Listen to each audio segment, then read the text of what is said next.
Real quick, before the video starts, I'm going to make sure to put chapters in the video. So if you want to scroll to a specific topic in the video, just look at the scroll bar and drag to where you want to go so that you can navigate it more easily, because we cover a wide variety of topics in this video. And by the time we get to the part of the video that ropes in a developer in the industry who's an industry specialist into the PvP genre, that happens around I think it's 8 minutes and 50 seconds, somewhere in there. So drag it there if you just want to get straight to him talking about what he's experienced in decades-long work in PvP, dating all the way back to COD glory days. Enjoy. Hey everybody, welcome back to the channel. Fallout Plays once said, if you want to avoid a fight, then don't talk about these three things: religion, politics, and skill-based matchmaking. And I think he's probably right, but I'm gonna do it anyways because I'm stupid. I'm a glutton for punishment. But anyways, we're gonna go there today, and I want to try to be as civil as possible. But anyway, so we got this big long TWID this week, and it talks almost exclusively about PvP stuff. And there's a lot in there. There's a lot. I do want to not just be doom and gloom or anything like that. I think there's some stuff in there that's actually pretty cool. One of the things that really stood out to me was the addition of this 3v3 connection-based matchmaking playlist. And this sounds awesome because for me personally, some of my favorite memories of playing Destiny PvP were actually back in Destiny 1. In year 1 and even a little bit into year 2, we had that playlist in Destiny 1. It was skirmish and salvage on rotation. It was 3v3. It was connection-based matchmaking. And I lived in there. I absolutely adored that playlist. And the player population there wasn't huge. I think it was a more niche thing to be doing. Most people gravitated toward the 6s. But there was a set number of us that loved that playlist. And it was a pretty competitive playlist. Even though it was connection-based matchmaking, it was pretty competitive because the player base was a little bit smaller there. And so I would see a lot of the same names over and over and over again. We'd play on the same team. We'd play against each other. And that's just where we like to kill our time. And some of those guys, I think of, if you're watching this video, like Battle Ready, Jack Tatty. These are guys I remember because they're the first connections I ever made in the Destiny community. I was always a solo player, but I ran into them all the time in that casual 3v3 playlist playing with, and they all had their own play styles. I mean, Jack Tatty was using the Radiant Dance Machines back then and a Mida multi-tool, and that was his main thing. And so you'd see these players and you would immediately associate them with a certain play style. And so it became a bit of a chess match because you're okay, well, if they're on the enemy team this time, I know how they play. What's going to be my counter strategy? I freaking loved it. And so eventually, you exchange GG messages with these guys, become friends, you play together. And it was just a really good vibe. So to see that they are bringing that back as a staple part of the PvP experience, that has me very excited. I do have some concerns about how many playlists now we're going to have. And I'll talk about that a bit later. But we're going to start. I'm concerned because we have what they've even said is a dwindling player base. They're listen, player retention is at an all-time low. Player sentiment is at an all-time low. So if our PvP community keeps getting smaller and now we're adding more playlists, we're going to have extra nodes. We're going to take what's left of them and divide them up into 6 playlists. And then within those 6 playlists, some of them are going to even divide up that population even into greater tiers below that. And so we're just going to be fragmenting and fragmenting and fragmenting, and that leads to complications with match quality, connection quality, stuff like that, lobby balancing. Simple matchmaking systems can struggle to do what they're trying to do when you have a much smaller player population to pull from. So I do have some concerns in that regard. Another one of my concerns is that in this TWID, they talked about how they have 2 6v6 playlists now, and it's not dramatically different from what we currently have, but it's going to look like this. They're going to have one 6v6 playlist that is they're calling it unranked. I don't know why we're rebranding it, but it's going to be unranked 6v6, and this is going to be control variations. So momentum control, regular control, sparrow control, checkmate control, and that is going to be what they call soft skill-based matchmaking. That, same thing that we currently have is what they call soft skill-based matchmaking. And then we're going to have this other 6v6 party mode playlist, which is mayhem and scorched, and there's not going to be any, it's just connection-based matchmaking. It's probably because that playlist is not popular enough, it's not populated enough to justify a skill-based matchmaking system, and party modes and skill-based matchmaking don't mix well anyways. So, still the mainstay public lobby quick play experience is still going to remain skill-based matchmaking. That's what I'm trying to say. And now I have two kind of sub-discussions I want to talk about here as we kind of wade into those waters. We're going to try and be adults about this. I know it's going to fall on a lot of deaf ears, but we're going to try and do it anyways. We've been doing the skill-based matchmaking thing for a long time now, okay? And there has yet to be a single correlation that anyone can draw between implementation of skill-based matchmaking systems and a healthier player population and greater player retention in PvP. Those two things just have not coincided. And it's not the only factor. I'm not going to say like, that's the only reason that PvP is struggling, so much so that that Bungie executives are so worried and saying, oh, things are really dire, we got to lay people off. I'm not going to say that's the only factor. I think it's a factor. Obviously, ceasing development of PvP is the biggest factor in my brain. Matchmaking systems aside, I think the biggest factor for player sentiment being low and population numbers getting smaller is because we have ceased development of PvP content for the most part. It used to be back in the day, new DLCs would bring 5, sometimes 7 new maps, and PvP was a monetized part of the package, and PvP players were willing to spend money on content because they knew Bungie set this standard that paying for content meant paying for those DLCs meant paying for new maps. It meant paying for new modes. It meant paying for a complete rework, full suite, full inventory refresh for Shaxx. Not one gun. I mean, we're talking all new armor ornaments. We're talking a full new suite of weapons. Same thing with Saladin, all new armor, all new weapons. Same thing with Trials, all new armor, all new weapons. And that was all bundled up in what we were willing to pay for a DLC.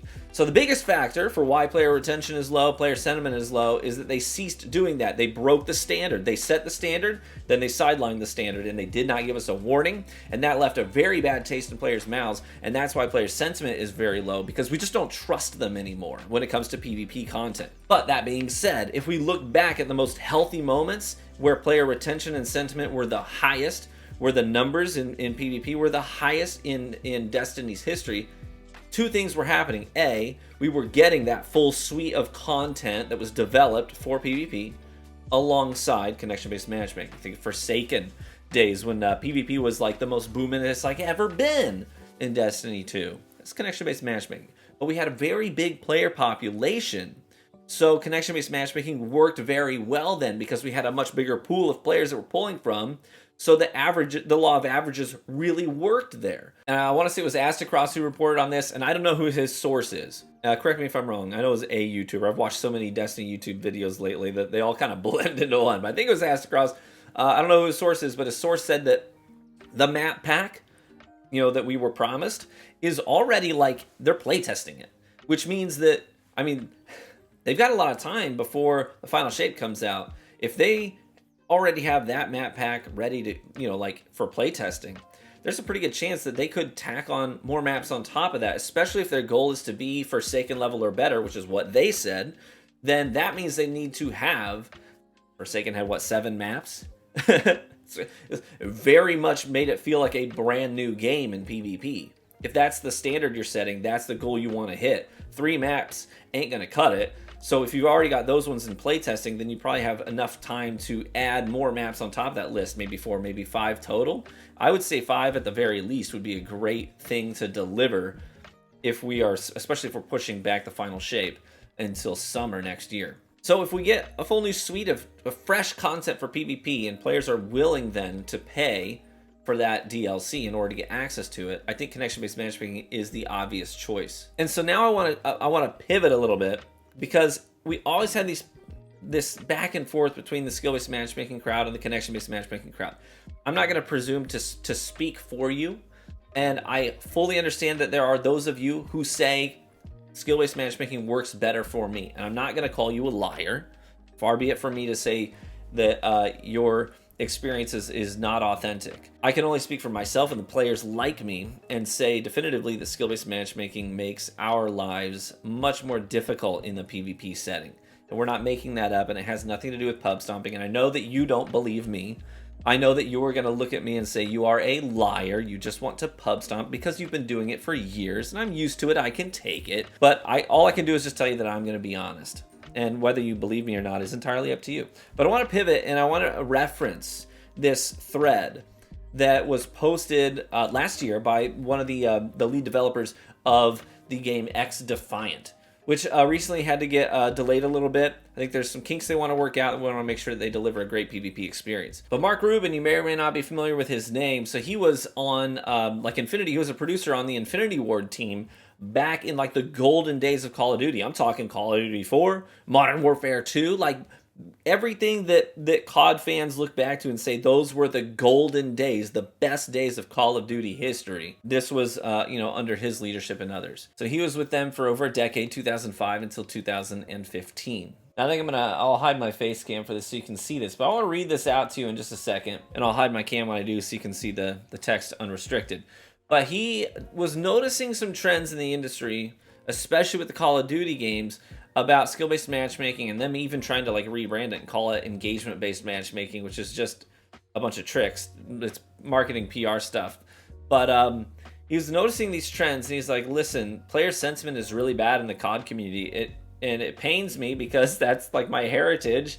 That's what I worked on for a decade of my life, and we're really proud of the community we were able to make and the overall feel of our PvP experience. And now you're moving into these SBMM waters, and player sentiment is really bad because of it. And he's now working on XDefiant, but he's looking at COD, and this is him speaking to that COD experience, and then also to skill-based matchmaking trends in the entire industry, which does address, this is like right when skill-based matchmaking was really coming to a head in Destiny last year too. So it was very relevant at the time. And this is what he had to say. Let me read this to you. So he says, skill-based matchmaking, SBMM, has been a hot topic for a while and was trending today on Twitter, so I wanted to take some time to write up my thoughts. One thing I'm not going to do is try to make this divisive. I'm not here to say that people who like skill-based matchmaking are wrong, or that people who don't want skill-based matchmaking are right. This is just my point of view, and maybe one shared by a portion of the community. So to be upfront and clear, I am not a fan of skill-based matchmaking, and here is why. When you play a game using strict skill-based matchmaking, you are playing with and against a group of players that are, for the most part, just like you. They have a similar skill level and probably play in a similar way as you. And on paper, that sounds kind of fair. And you would be right if strict competition is your goal. And I'm fine having that kind of experience in a ranked mode where there is a goal and a reward for playing competitively.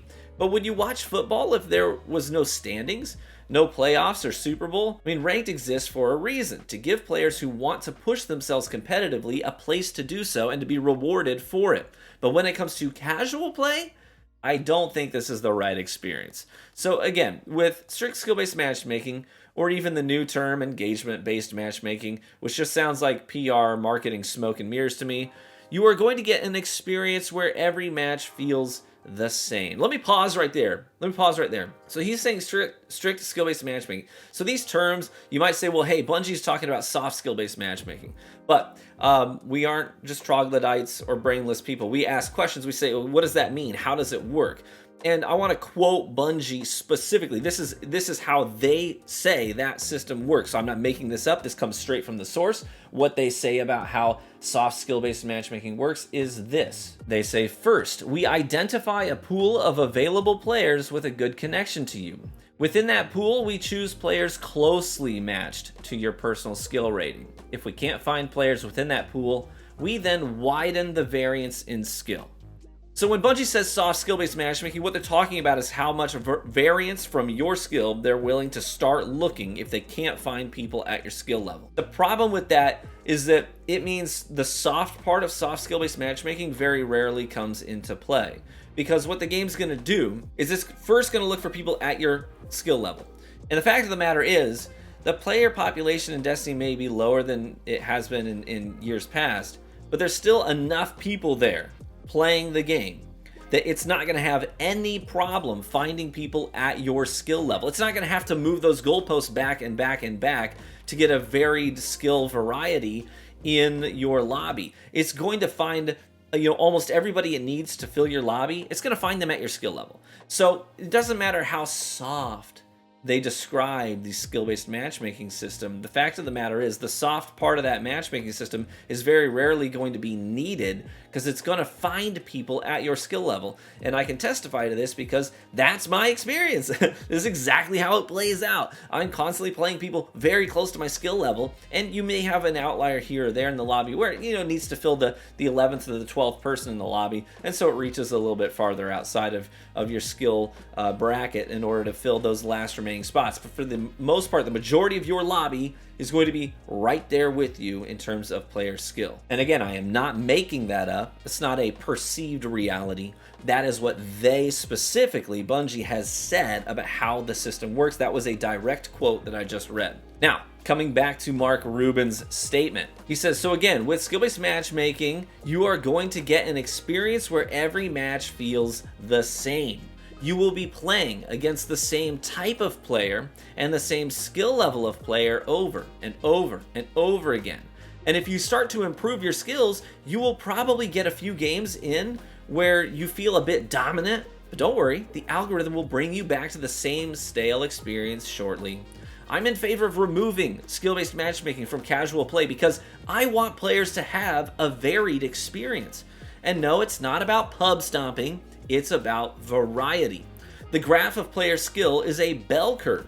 And so when matchmaking with no skill-based matchmaking, and depending on where you are on that curve, I mean, most players are in the middle because, it's called a bell curve for a reason. It's where the biggest chunk of the players are. You will mathematically, on average, have players in your lobby that are better than you, and players in your lobby that are worse than you. Now, the people right smack in the middle will have 50% of the players better than them and 50% of the players worse than them on average. And if you are somewhere else on that curve, you will get the obvious, you can do the math, right? Percent averages that match your position. But the key here is average. That doesn't mean every match will be the same. Some matches you will feel like you are getting stomped, and some matches you will feel like you are doing the stomping, and you will be able to feel your improvement as the math of averages adjusts to your new skill level. To me, the key to a great gaming experience is the variety. I want to play against players who are better than me, and I want to feel proud of being one of the better players in a match. And I feel that skill-based matchmaking takes away that variety and makes me play the same match over and over again. Now, in this thread, he also shares a lot of personal anecdotes about how things go on within the studio that's developing XDefiant. Talks about how it feels when they are playtesting connection-based matchmaking systems within the studio. He's like, we got a wide variety of skills represented here, and we all have fun. He's like, I'm not at the top. I'm definitely not at the top. But the guys that are at the top, when I'm used to playing against them now, and when I do something smart, I do something really well, and I do end up putting them down and killing them in a great way,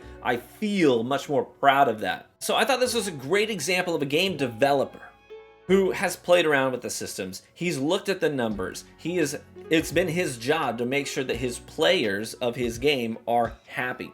And he has found that when he's looking at those numbers, he's looking at the raw data, his community is the healthiest when the public matches, the casual lobbies, have connection-based matchmaking, and the ranked lobbies have a ladder system. And that's what has given him the greatest success. And it's hard to argue with that success when you look at the projects that he has directly influenced. So I'm really interested to see how XDefiant plays out. It's one of the games I'm definitely keeping my eye on. And another thing that he talks about is how he really wants to protect brand new players who don't know how the game is played yet. He doesn't want to just throw them straight into public lobbies. He said, what we do is we do an onboarding system with XDefiant, and we've done this historically with some other of our titles too. But if you are brand new to the game, we can detect that. And so we want to give you a sort of layup. So initially, we're going to have some skill-based matchmaking that's going to put you against other brand new players so that you can sort of learn together. But he's like, but that's a very short promotional period. And once we think, okay, they know the basics now. We've given them a few matches.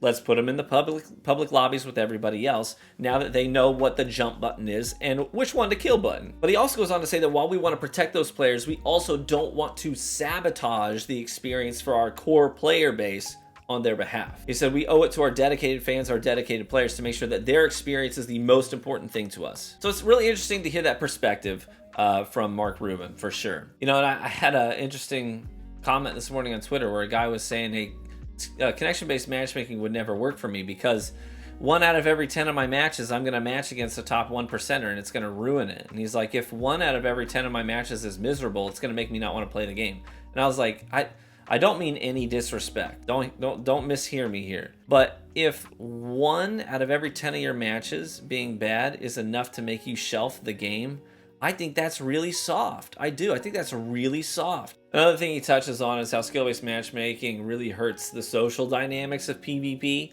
because playing with friends basically derails the skill-based matchmaking system right from the get-go, and makes it so that playing with friends can be a really miserable experience for one or both parties. And that's certainly something we've experienced too. I don't play with my very casual friends anymore because it just doesn't work. It just doesn't work. So all that to say, I don't know what Bungie's obsession is with maintaining skill-based matchmaking in the dedicated casual playlist. They're like, we'll turn it off in these peripheral playlists where the player population is really small. So it's basically it's going to be negligible.